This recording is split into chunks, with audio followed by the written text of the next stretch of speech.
Hello there, welcome back to the channel. Today we are diving into a situation that feels incredibly liberating for you, but is absolutely terrifying for the toxic person in your life. We are talking about that specific moment when the switch flips, when you stop asking for their permission, you stop looking for their validation, and you genuinely just don't need them anymore. It's a massive power shift.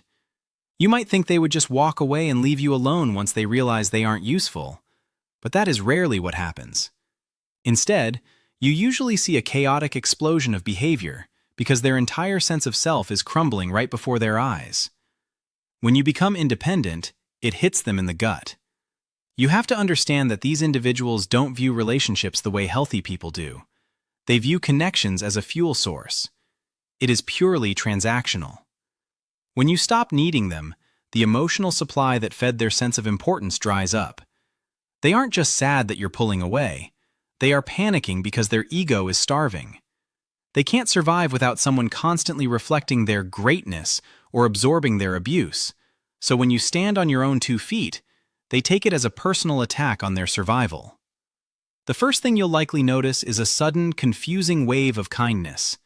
It's bizarre because just last week they might have been ignoring you or making you feel small, but now they are acting like the person you always wanted them to be.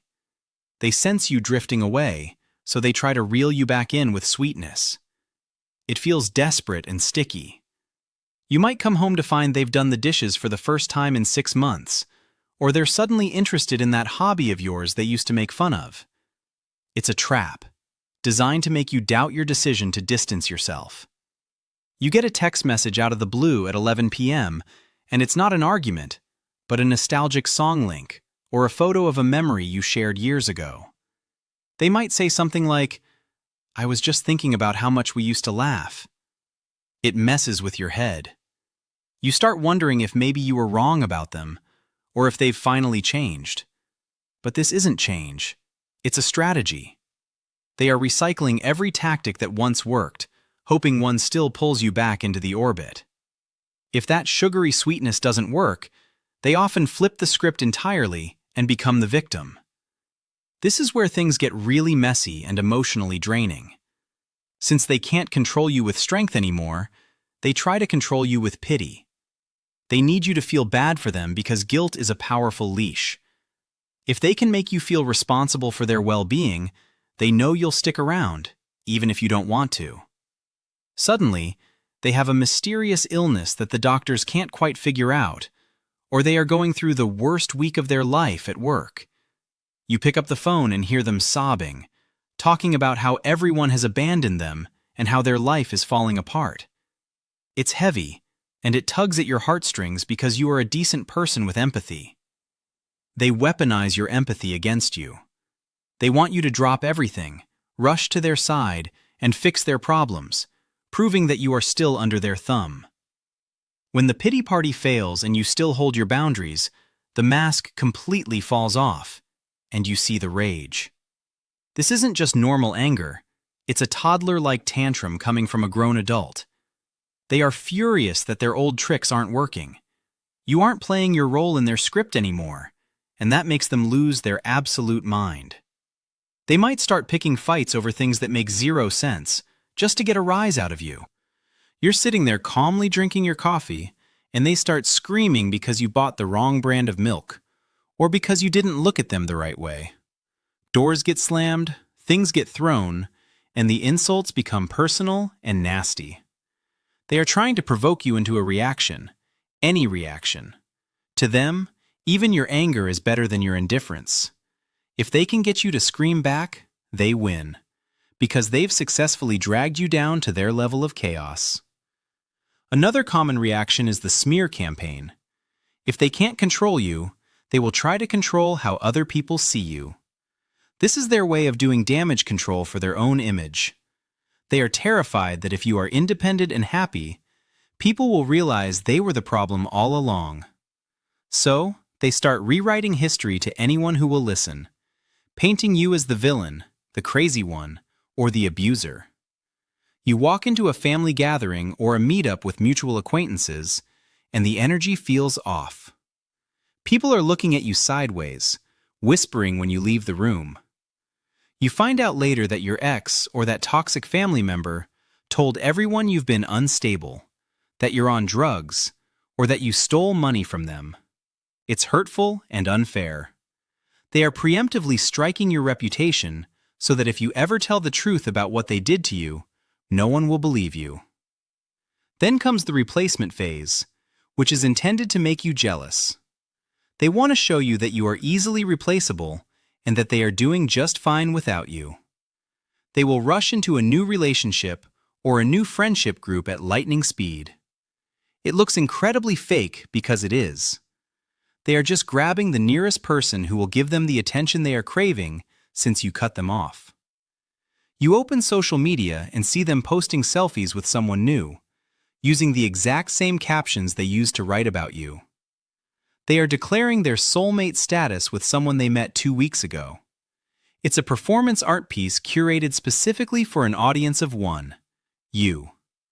They want you to look at that and think, wow, maybe I was the problem. Look how happy they are now. But remember, that new person is just the new victim, unsuspecting and currently being love-bombed just like you were. Sometimes, they resort to straight-up stalking or monitoring. They can't handle the lack of information. When you were under their control, they knew your every move. Now that you're free, you are a mystery, and mysteries drive them insane. They need to know who you're with, where you're going, and if you're happier without them. They feel entitled to your private life, even after the relationship or friendship has ended. You might notice their car driving slowly past your house, or see anonymous accounts watching your stories on Instagram. Maybe they accidentally bump into you at your favorite coffee shop or the gym. It feels creepy because it is. It's their way of keeping a toe in the door, a subtle reminder that they are still watching, still lurking, trying to occupy space in your brain, even if they aren't in your life. They might also try to hit you where it hurts the most, your finances or your children.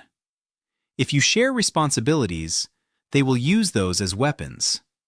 They know that you don't need them emotionally, so they try to create a practical need. They want to force you into a position where you have to beg or negotiate, just to reestablish that power dynamic where they are the ones calling the shots. Suddenly child support payments are late, or they refuse to sign papers for the house sale. They drag out divorce proceedings, or create unnecessary drama around scheduling. It's not because they care about the money or the schedule, it's because it's the only lever they have left to pull. They are willing to burn everything down just to make sure you don't walk away unscathed. What's truly fascinating, though, is the internal collapse they experience when none of this works. If you stay gray rock, boring, unreactive, and firm, they eventually hit a wall. They are forced to sit with their own emptiness. Without you there to project their garbage onto, they have to face their own reflection, and they hate what they see. This is often when they spiral into depression or reckless behavior. They might start drinking too much, gambling, or making impulsive life decisions like quitting their job or moving to a new city. It looks like a midlife crisis on steroids. It's a desperate attempt to find a new high, a new distraction from the void inside them that you used to fill. They are running from themselves, and it's a race they can never win.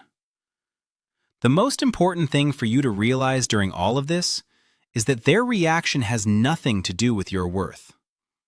Their panic confirms that you were the strong one all along. You were the battery charger, the emotional crutch, the punching bag.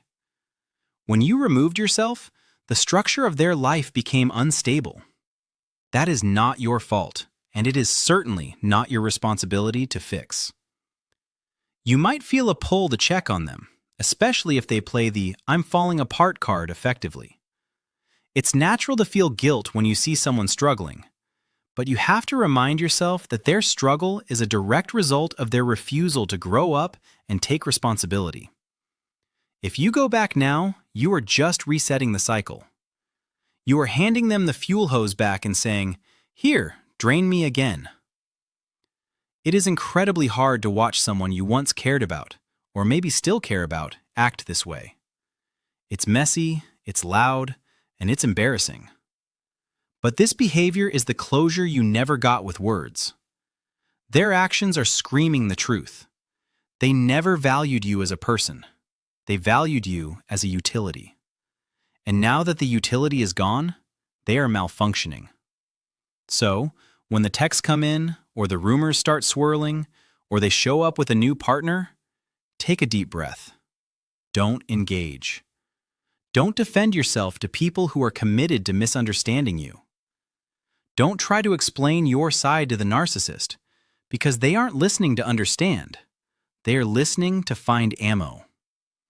Your silence is the loudest message you can send. Every time you ignore a baiting text, you are reclaiming a piece of your soul. Every time you refuse to get angry at their tantrums, you are building a wall of peace around your life. You are teaching yourself that you are safe, that you are capable, and that your life belongs to you, not to them.